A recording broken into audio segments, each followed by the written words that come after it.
ان کو بے ہوشی کے انجیکشن لگائے جاتے ہیں، بے ہوشی کے۔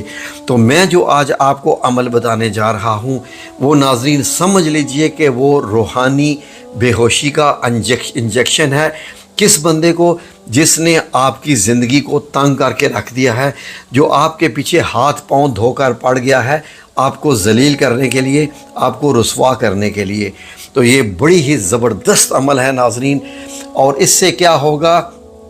نمبر 1، اس کو چپ لگ جائے گی، وہ بڑی کم باتیں کرے گا اور وہ اس کو ہوش ہی نہیں رہے گی کہ وہ آپ کے خلاف باتیں کرے، اس کو اپنی پڑ جائے گی۔ نمبر 2، نہ وہ آپ کی طرف آنکھ اٹھا کے دیکھ سکے گا کہ آپ کے خلاف کوئی بات کرے، آپ جیسے اس کی نظروں سے اوجھل ہو جائیں گے، اور پھر نہ ہی اس کے کانوں میں کوئی بات سننا پسند کرے گا، نہ کسی کو سنائی دے گا کہ اس کو سنائی دے گا کہ آپ کیا کر رہے ہیں اور کیا نہیں کر رہے۔ تو اس لیے میں نے اس عمل کو نام دیا ہے دشمن کو بے ہوشی کا روحانی انجیکشن لگاؤ۔ تو ناظرین بڑا ہی پیارا عمل ہے اور اتنا آسان عمل ہے کہ یقین کریں کہ ہر کوئی کر سکتا ہے۔ اب فار ایگزامپل کرنا کیسے ہے؟ ناظرین سورہ البقرہ کی آیت نمبر 7 ہے، جس میں اللہ رب العزت نے مشرکین کے متعلق، دشمنوں کے متعلق جو ہے وہ ان کی 3 جو ان کے اعضاء ہیں ان کو بند کرنے کے بارے میں کہا ہے۔ وہ کیسے؟ کہ ان کے دل بند، ان کی آنکھیں بند اور ان کے کان بند۔ یہ دیکھیے، اور اب وہ جو ہے وہ سدھرنے والے نہیں تھے، تو اللہ رب العزت نے ان کو بتا دیا کہ ان کے اوپر اللہ رب العزت نے مہر لگا دی ہے، سٹیمپ لگا دی ہے ان کو بند کر کے کہ جاؤ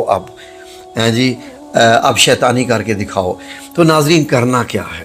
بڑا آسان ہے۔ نمبر 2، اس لیے آسان ترین ہے کہ یہ عمل آپ اپنے دشمن کی تصویر پر بھی کر سکتے ہیں، اور آج کل کے دور میں کسی کی بھی تصویر حاصل کرنا کوئی مشکل کام ہی نہیں ہے۔ اب اسی لیے تو ہم لوگ کہتے ہیں کہ اپنی تصاویر مت شیئر کیا کریں۔ آپ کی تصاویر کے اوپر عمل ہو سکتے ہیں، آپ کی تصاویر کے اوپر کچھ بھی، جیسے میں یہ بتا رہا ہوں، لیکن میں یہ ان لوگوں کے لیے بتا رہا ہوں جو مظلوم ہیں، جو بیچارے صبر کر رہے ہیں، جو ڈرے ہوئے ہیں، جو تھک ہار گئے ہیں، جو ڈپریشن میں چلے گئے ہیں، جو وہ لوگ جو سمجھتے ہیں کہ اب میں دشمن کا کچھ بھی نہیں بگاڑ سکتا۔ یہ سارا کا سارا عمل ان لوگوں کے لیے ہے۔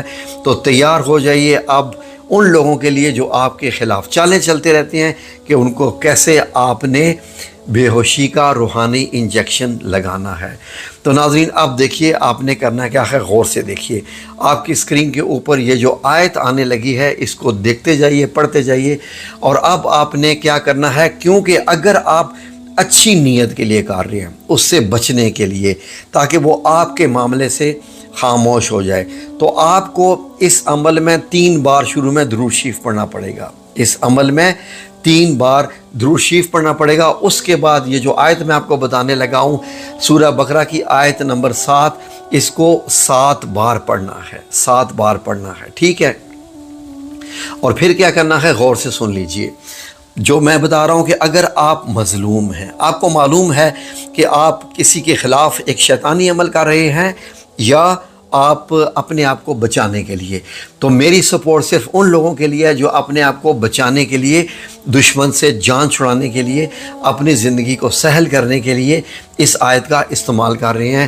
میں ان لوگوں کو اجازت نہیں دیتا اس عمل کرنے کی جو دشمن خود ہیں اور وہ خود چالیں چل رہے ہیں، اور وہ چاہ رہے ہیں کہ اب اسی آیت کا استعمال کرتے ہوئے اپنے جو مسکین بندہ ہے جس کو ستاتے ہیں اس کو مزید ستائیں۔ وہ اگر یہ لوگ عمل کریں گے تو اس کی میں بالکل اجازت نہیں دیتا، اور جس عمل کے لیے میری طرف سے اجازت نہیں ہے وہ عمل آپ پہ الٹا بھی آ سکتا ہے، ٹھیک ہے؟ اس لیے یہ عمل صرف معصوم، صبر کرنے والے اور مظلوم، اور وہ لوگ جن کی مدد کرنے والا کوئی بھی نہیں ہے اور جو سچے اور کھرے ہیں۔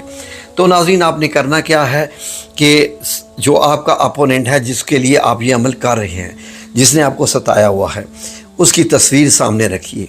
تصویر ایسے ہونی چاہیے کہ آدھی تصویر تقریباً ہونی چاہیے، ہاف تصویر، جس میں آنکھیں بھی ہوں، کان بھی نظر آ رہے ہوں اور دل بھی نظر آ رہا ہو، ایسی تصویر ہونی چاہیے۔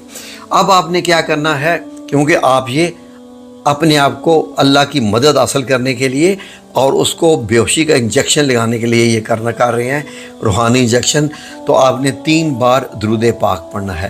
3 بار درود پاک پڑھنے کے بعد آپ نے بسم اللہ الرحمن الرحیم پڑھنا ہے اور اعوذ باللہ من الشیطان الرجیم بھی پڑھنا ہے، تاکہ یہ عمل شیطانی نہ رہے، یہ عمل رحمانی ہو جائے اپنے آپ کی مدد حاصل کرنے کے لیے۔ تو آپ نے ناظرین اب یہ کرنا ہے کہ 7 بار 3 بار درود پاک پڑھ کے 7 بار اس آیت کو پڑھنا ہے۔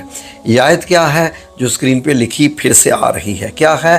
ختم اللہ علی قلوبہم وعلی سمعہم وعلی ابصارہم غشاوہ وَلَهُمْ عَذَابٌ عَظِيمٌ۔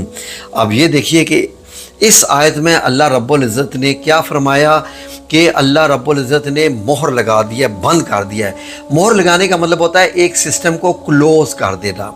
جیسے اللہ رب العزت نے خاتم النبیین یعنی کہ نبی کریم صلی اللہ علیہ وسلم کو آخری نبی بنایا، تو نبیوں کے نام پہ مہر ہیں، یعنی نبیوں کے لانے کا سلسلہ بند، اس لیے لفظ خاتم النبیین لگایا۔ اب یہ دکھائیے کہ خاتم النبیین سے مراد یہ ہے کہ اب آپ صلی اللہ علیہ وسلم کے بعد کوئی نبی نہیں آئے گا، اور اگر کوئی بندہ اس چیز کا دعویٰ کرتا ہے کہ وہ نبی ہے تو وہ سراسر جھوٹا، کذاب یا اور وہ اسلام سے خارج ہے۔ ٹھیک ہے جی، تو اب آپ نے یہ آیت آپ نے پڑھ لی کہ اللہ رب العزت نے ختم اللہ کہ اللہ نے مہر لگا دی ہے کس پر؟ علی قلوبہم ان کے دلوں پر، وعلی سمعہم ان کے کانوں پر، وعلی ابصارہم اور ان کی آنکھوں پر۔ اب یعنی کہ وہ نہ سوچ سکتے ہیں، دل سے مراد سوچنا ہوتا ہے کہ آپ کے متعلق نہ کوئی سوچ سکتے ہیں، نہ وہ آپ اچھی راہ پہ آ سکتے ہیں، اور اب جو ہے ان کو اچھی باتیں سنائی بھی نہیں دیں گی، اب وہ صرف بیہوش رہیں گے، کیونکہ ان کا معاملہ اب خراب ہو چکا ہے، اور ان کی آنکھوں میں بھی اب ان کو اچھا کچھ بھی نہیں دکھائی دے گا۔ اب جو ہے وہ اللہ تعالی نے ان کو ڈال دیا ہے، یعنی سمجھ لیجئے، ٹھیک ہے جی، اور ان کے لیے بڑا عذاب بھی تیار ہے، یہ بھی ہے، تو اس سے اندازہ لگائیں یہ معاملہ ہے۔ اب آپ نے کرنا کیا ہے کہ تصویر کے اوپر آپ نے یہ 7 بار یہ آیت پڑھنے کے بعد 7 بار اس اپنے دشمن کی آنکھوں کے اوپر دم کرنا ہے 7 بار، پھر آپ نے یہ 7 بار آیت پڑھنی ہے، اور پھر اس کے بعد آپ نے اس کے دونوں کانوں کے اوپر آپ نے ذہن میں رکھنا ہے کہ میں دونوں کانوں کے اوپر پھونک مار رہا ہوں یا رہی ہوں، ٹھیک ہے نا، کیونکہ ظاہر ہے کہ ایک میرے پاس اتنی سی تصویر ہے تو میں پھونک مار رہا ہوں کہ میں دونوں کانوں پہ مار رہا ہوں، ٹھیک ہے جی۔ پھر تیسری بار اس آیت کو 7 بار پڑھنا ہے، اور اب اس کے دل کے اوپر، آنکھوں پہ، کانوں پہ اور دل پہ 7 بار، ٹھیک ہے جی۔ ترتیب اگر آپ یہ ایسے کر لیں تو یہ زیادہ بہتر ہے، پہلے آپ دل پہ کریں، پھر کانوں پہ، پھر آنکھوں پہ، جو آیت کے حساب سے ترتیب بنتی ہے وہ آپ کر لیجئے۔ تو اس کے بعد پھر آپ نے 3 بار درود پاک پڑھنا ہے، اور اس کے بعد آپ نے یہ عمل کم از کم 7 دن کرنا ہے اس تصویر پر، 7 دن کرنا ہے اس تصویر پر، اس بندے کے خلاف جس نے آپ کی زندگی اجیرن کر کے رکھ دی ہے۔ کتنا آسان عمل ہے بتائیے، اس میں کوئی ضرورت نہیں ہے کہ آپ باوضو ہوں، کوئی ضرورت نہیں ہے کہ آپ مطلب یہ ہے کہ آپ نے واقعی ایسا ہوتا ہے کہ خواتین کے معاملات ہیں کہ وہ مطلب یہ ہے کہ وہ کر سکتی ہیں بغیر وضو کے بھی، ٹھیک ہے جی۔ اور آپ نے کیا کرنا ہوتا ہے کہ آپ نے جناب فجر اور عشاء کی نماز کے بعد بھی اس آیت کو 7 بار پڑھنا ہوتا ہے، ٹھیک ہے۔ جو لوگ 5 وقت کی نماز پڑھتے ہیں، جو لوگ خوش قسمت ہیں، انہوں نے یہ بھی کرنا ہے۔ اور پھر دیکھیے کہ آپ کا دشمن اب خاموش، چپ اور اندھا، لٹرلی مطلب آنکھوں سے اندھا نہیں، بس اس کو اب آپ دکھائی ہی نہیں دیں گی، اس کو اب اپنی پڑ جائے گی کہ مجھے کیا ہو گیا ہے۔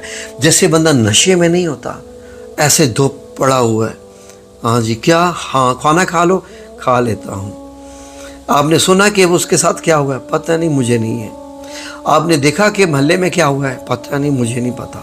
وہ ایسا ہو جائے گا بندہ، اور بس اس کے بعد اللہ جانے اور اس کا کام جانے، آپ کا کام اب ختم، ٹھیک ہے جی ناظرین۔ اس ویڈیو کو آپ نے لائک اور سبسکرائب ہمارے چینل کو ضرور کرنا ہے، اور اب آپ نے پھر بتانا ہے کہ آپ یہ عمل کر رہے ہیں یا نہیں کر رہے۔ نام لکھنے کی ضرورت نہیں ہے، آپ نے صرف یہ بتانا ہے کہ میں یہ اچھے کام کے لیے کر رہا ہوں یا شیطانی کام، اور میں نے پہلے سے بتایا ہے کہ میں اللہ رب العزت کو میں نے جواب دینا ہے آخرت میں، جو اس وقت بھی مجھے دیکھ رہا ہے جب یہ میں ویڈیو بنا رہا ہوں، تو میں شیطانی عمل کے لیے اس کی اجازت نہیں دے رہا ہوں. ٹھیک ہے جی، جزاکم اللہ خیر. اللہ آپ کو حامی و ناصر ہو. آمین یا رب العالمین.